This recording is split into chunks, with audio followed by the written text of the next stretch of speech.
Yes. Hello. Hi. Can you tell us your name? Vincent from New Hampshire. Oh, hello. How can we help you today?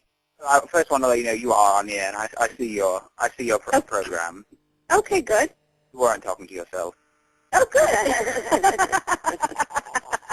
good. That's good to know. So what can we do for you? I believe my house is haunted Okay. because I've moved here 3 years ago, and it's just been very strange since I've moved in. Like, I feel things are watching me, and I go into my kitchen, and glasses fall on the floor. Uh-huh. And I have a dog, and he hasn't been the same since I've moved here. He Yeah. goes between his legs, and he tries to jump out the window, try to get outside. I don't know what to do about him, but it's very strange here, doors opening and closing in the middle of the night. I've even set up video cameras in hopes to catch something like this, and no luck so far, but I know something's here because I've heard it. You know, Right, right. hear it. But it's never been around right in front of you, huh? Just doing stuff like that when you're in another room? There was one time I was walking into the dining area, Uh-huh. and I saw this man. I don't really live near any neighbors, and I don't You really live in the middle of the country, right? Yes, and he's Secluded area. very secluded. Okay.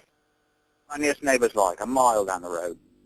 So he goes, and he's looking at me for about 10 seconds, and then he just fades away.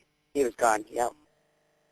And then right after that, a lamp fell in my living room, and I I'm was sorry, a lamp fell in your living room? Is that what you said? yes, a lamp fell in my living room, Yes. Mm-hmm. and it shattered all over the floor. You know, I've had people come here, and I've had special investigations. Like that. Okay. Yeah, just one time, just for the hell of it, just to see find something. Does it scare you at all or no? Well, yes, actually, because sometimes it's been getting more demanding, it seems. Mm-hmm. Chairs flying at me, like not flying, but like pushing towards me, like hitting my legs. Sometimes as I walk by, my doors almost slam in my face. I'm being woken up in the middle of the night. It's hard to get up for work. Right. So let me ask you this then. When you had the investigators come in, did they find anything? Were they able to pick up any EVPs? Were they able to pick up any kind of energy activity? Yes. In the basement. Uh-huh. Okay. Right. It's a very old basement, almost a dirt floor, if that makes sense, almost a dirt floor. Mm-hmm. And they found this white ghost cat, they said, supposedly, that lives there.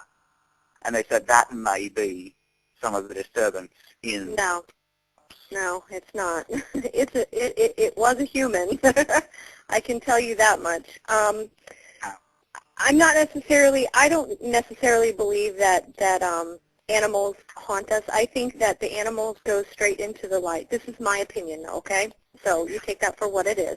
Mm-hmm. So I don't think that an animal is in your home haunting your home. And if it was a cat, your dog certainly would not be scared of it, okay? But the dog would be scared if it was a cat because the dog himself knows that it's from the spirit world, which would scare the dog. Okay. You see what I'm saying? Right. I believe, now my belief is yes, you can have animals from the spirit world in your home like that.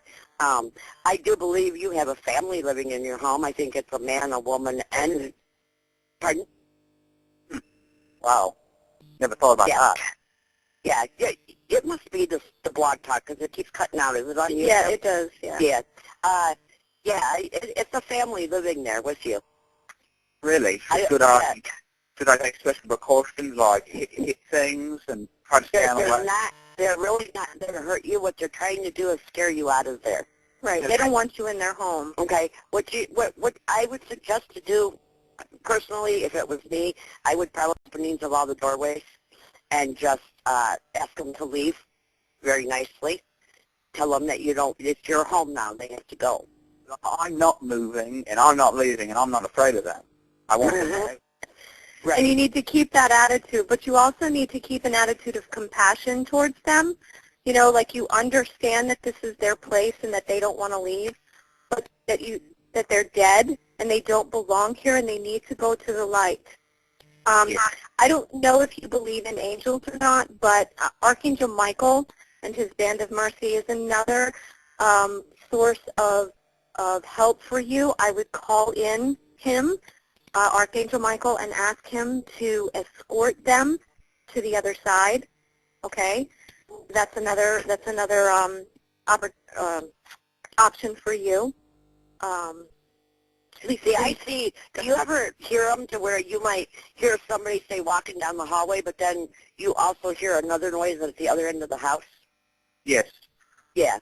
See, they're literally doing this on purpose. I can see this man literally standing in an upstairs hallway, like pounding his feet on the floor.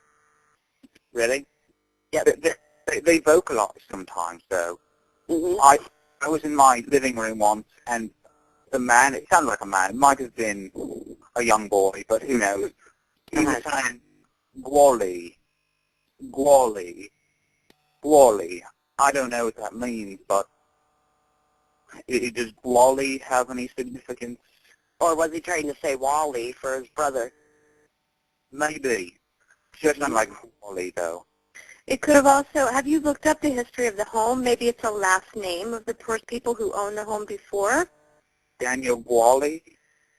I read somewhere that it said his last name was Gwalhay. Okay, so maybe that's probably what he was saying was the last name. He's probably trying to tell you who he is. He might, he may not even realize, honestly, he may not even realize that he's dead, and he may be ticked off that you're in his house, and he may not get it, you know what I'm saying? So I should not be hostile towards them. I shouldn't say any more things, and I should just act nicely.